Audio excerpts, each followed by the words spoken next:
Hey everyone, this is Tiffany with Boss in the Budget. I help new and small nonprofits get up and running.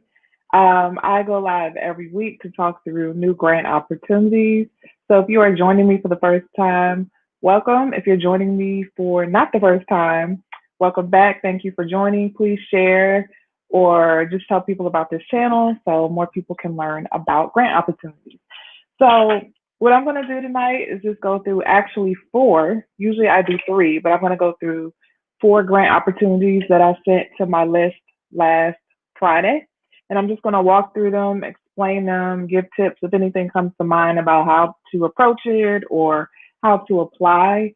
And I'll go through that just for like the next 20 minutes. But before we do that, I actually want to answer a question because I realize that not just about the grant opportunities, but it's just knowing the grant space and the grant field and how to understand it better. So I'm going to answer questions every week as well. And I'll start with this question that I get a lot. The question is, can new nonprofits get grant funding?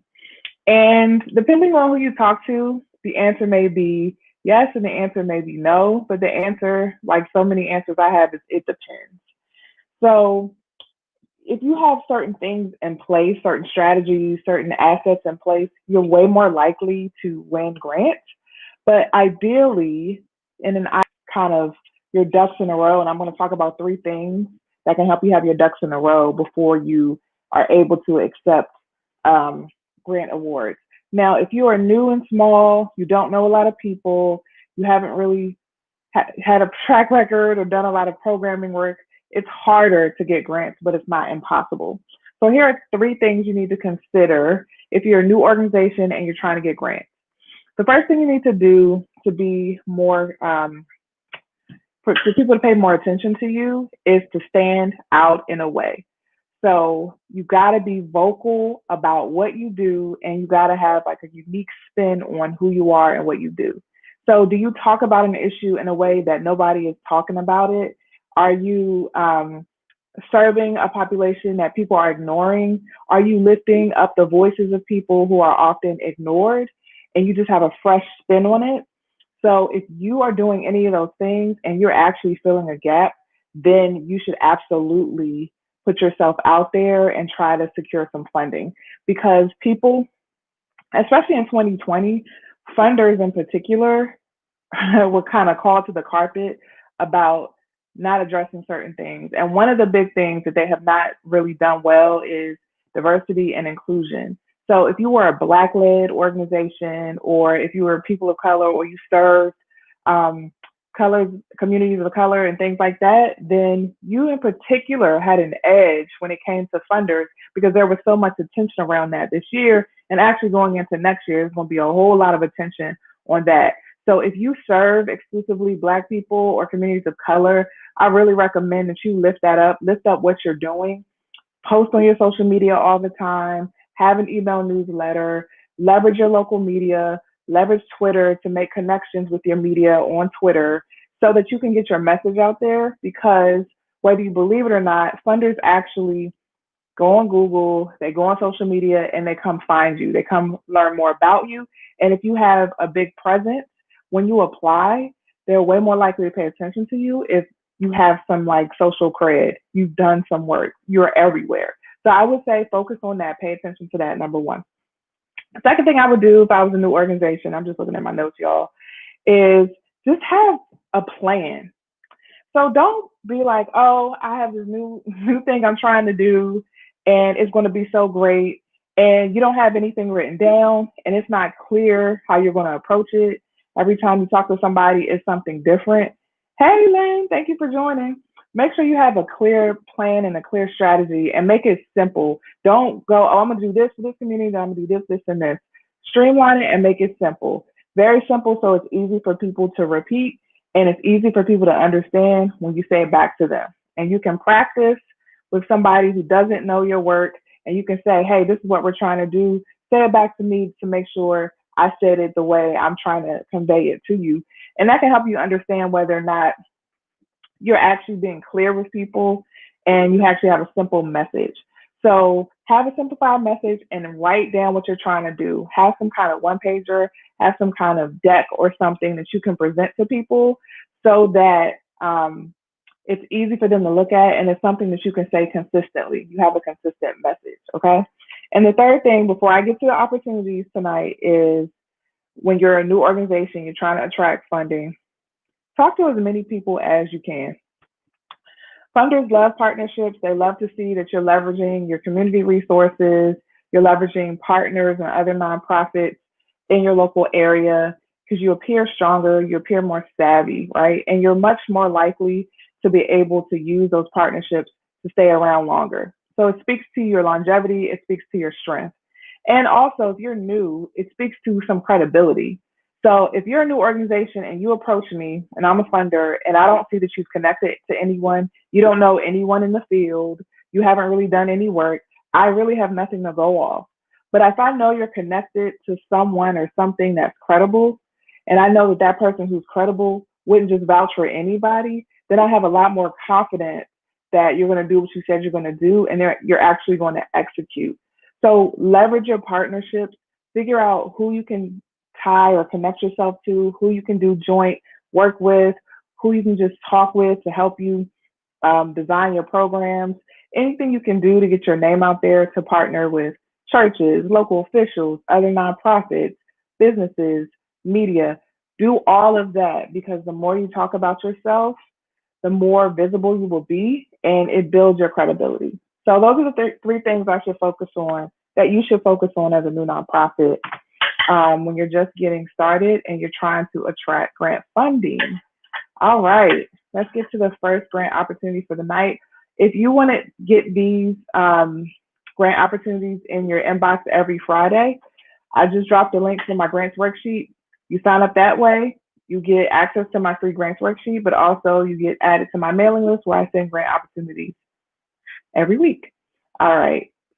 So this is the first grant opportunity. It is Aflac. So I know about Aflac because it's on the commercials, but I don't know if Aflac is well known across the country. But they're not an insurance company, but they deal with health. I don't know how to describe it. Maybe someone else can describe it who's on the line. But Aflac has a corporate contributions program. So they actually provide support to nonprofits that improve the quality of life of their community, their company's communities. So they only fund in certain areas.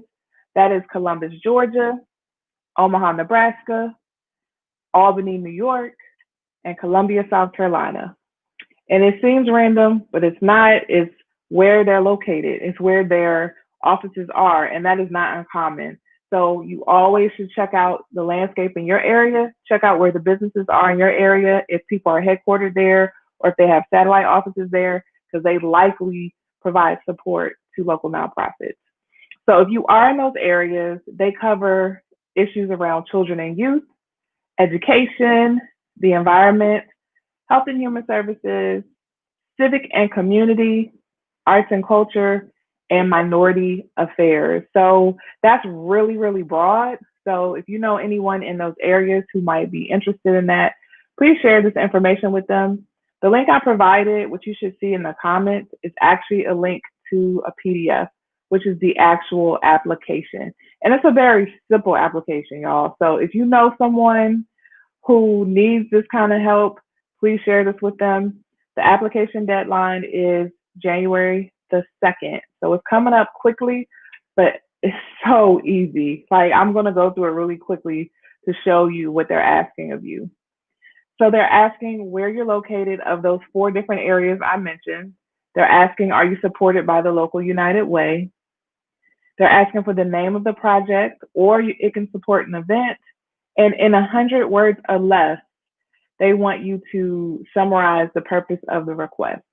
And that's half of the proposal. That's half of what they're asking for. They also ask you for the amount you're requesting, the total budget for what you're trying to do. They want to know how much of your board is giving. So again, there are a lot of funders who want to know if your board of directors gives to the organization. And then the really, like the most difficult question after the proposal summary is how will effectiveness of this program, project, event be measured? So when they're asking questions like that, they're asking how are you, do you have any particular outcomes that you're measuring as a result of the program? And an outcome is basically a change in a skill, knowledge, attitude, perspective, behavior. It's a change in something, whether it's a positive change or a negative change. So someone stops doing something or people start doing something. So if you're measuring that as a part of your program, how are you measuring that? And so again, when they ask questions like this, it's because they want to make sure that they're giving to organizations that are actually effective. They're making sure that they can say to their boards, we gave to this organization and they made this happen. So if you can measure that something happened, it looks good on their end because then they can report to their board and their leadership that they did good work. They actually funded great organizations. So remember, put yourselves in the mind of the funder. It's not just about you and giving you money, but they also have people they're accountable to as well. Okay. And the only other question they really ask about is whether or not you want to use their ad and logo in any business relationships you have with AFLAC. So if you know someone who works with AFLAC, if you're applying for this, that will make you look even better. That's typically how it works with corporate funding. So if you know someone who works there, it's a really good thing for you to check that out. So this next one actually is not, it doesn't have a link. It doesn't have a link at all. And so I put this in the email and I'll say the email to you, but I don't like putting funders' emails out there if they haven't done it on a website, just simply because I know they're going to get inundated, but I'll actually say it in this stream. But the American Woodwork Foundation, let me know if you've ever heard of them, because before last week, I had never heard of them. I'm going to put a link in the comments.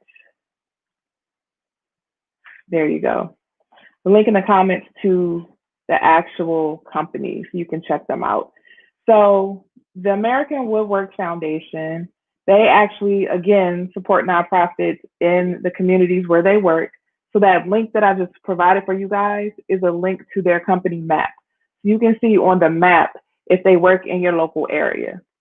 And they fund issues around domestic violence, education, so that's K through 12 as well, housing, and public safety, which includes fire departments. Then they also fund children and youth, they fund health, then they fund senior services, and they also fund social services, including hunger and homelessness.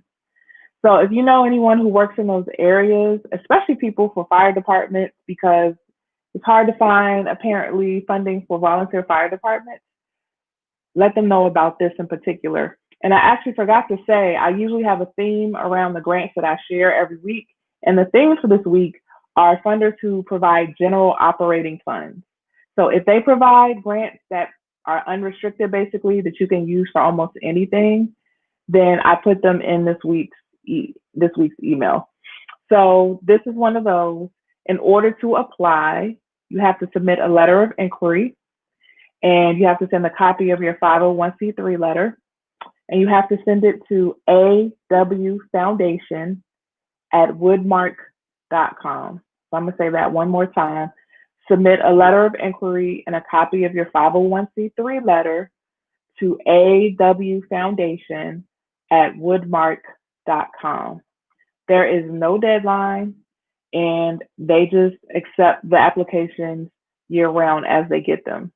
So I'm going to say one more time what their primary areas of interest are in case some people missed it. It's domestic violence, education, which includes K through 12, housing, public safety, including fire departments. Those are their primary areas, but then they also fund children and youth, health, senior services, and social services, which includes hunger and homelessness. So again, share this video with people if this will be helpful for them, because it seems like it's a good one. All right, so I am pasting the next one in the comments. Let me know if y'all are seeing this. I want to make sure y'all are getting it. But while you are kind of orienting yourself to the next one that I dropped in the comments, I'll start talking about it. It is the Johnson Controls Foundation. So they provide support to nonprofits and communities. Surprise, surprise, where they have a presence, but they also have an emphasis on Milwaukee. And you'll see in the link, they actually have a map of what they focus on. So they have actual neighborhoods in Milwaukee that they focus on, but they do focus on areas outside of Wisconsin. But it seems like, especially if you're in those neighborhoods, they fund you. So this is what they fund, and this is common every week. I see the same areas every week, but they fund health and social services. They fund education, always education. They fund arts and culture, and they fund civic activities. So civic activities, they define that as support is provided to justice and law. It could also mean community and neighborhood improvement. It could be the environment. It could be civil rights and equal opportunity. It could be citizenship and safety. That is super, super broad. Super, super broad. I'm sorry, y'all. I don't know why what that comment is, that 159. I don't know. I'll delete it later. But they're super, super broad. If you look in the PDF, they explain what they fund and how they fund. So go ahead and look in there and check that out. And they also have information about exclusions and limitations. So they accept applications on a rolling basis. So they accept it all year. If you're submitting your application right now, then they're going to wait until next year to look at it, but you can submit at any time. So again, if you know someone who will be interested in those areas, please let them know about it and tell them to check it out. All right. This is the last one for the night, y'all. The last one for the night.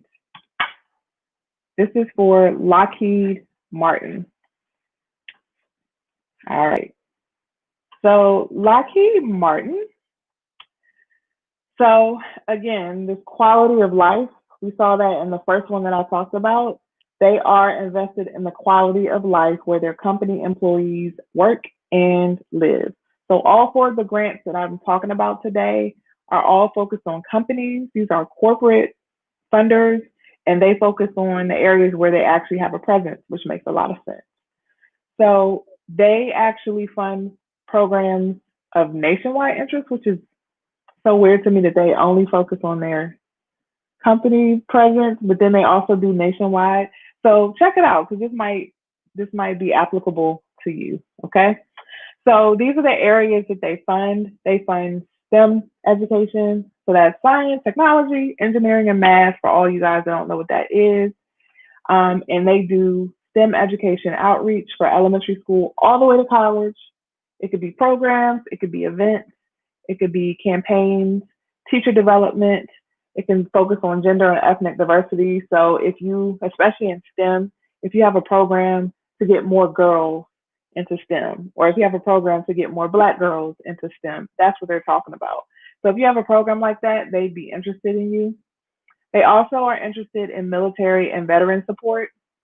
So support is provided to organizations helping service members, veterans, and their families and caregivers. So that seems pretty broad that they could also probably serve families of active service members or veterans. And then they support community and volunteer engagement. So they support the efforts of their employees that work on community projects and organizations. So the only thing I'll say about Lockheed Martin really quickly is it's no coincidence that they chose those areas, because they do a lot of, from what I understand about Lockheed Martin, they do a lot in the defense area. They have a lot of Department of Defense contracts. So it makes sense that they will focus on the military and veterans. And it makes sense that they will focus on STEM because of the engineering and the mathematics. So I think they like build airplanes or they do something else like that. So it makes sense. So again, if you're looking for grants and you're finding it difficult to find grants, I recommend you do like a reverse engineering process. Think about all the companies that for whatever reason would have an interest in the area that you're working in. So if you work in domestic violence, are there particular companies that are invested in that because someone on their board is interested in it, or they've been impacted by domestic violence?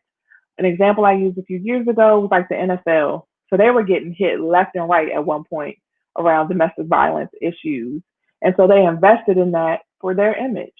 So it's not always a benevolent reason that, unfortunately, that funders pay attention to things, but there are reasons why they pay attention to things. So it's your job to tap into why would they be invested in what I'm doing and in my particular area, right? Why would they be invested in the people that I serve? And there are reasons. So I recommend you do that mapping for yourself, and then you'll start really understanding who's in your area that funds you, and then it won't be as difficult to find funders. It's really not that difficult. You can literally ride down the street and start writing down brand names. You can start writing down company names, and you can come up with a really good list just off of that. So that's what I recommend if you're looking for funders and you don't want to pay for grant search services. And that's it. So I don't get on here long. I just take 20 minutes to come in, talk about the grant opportunities.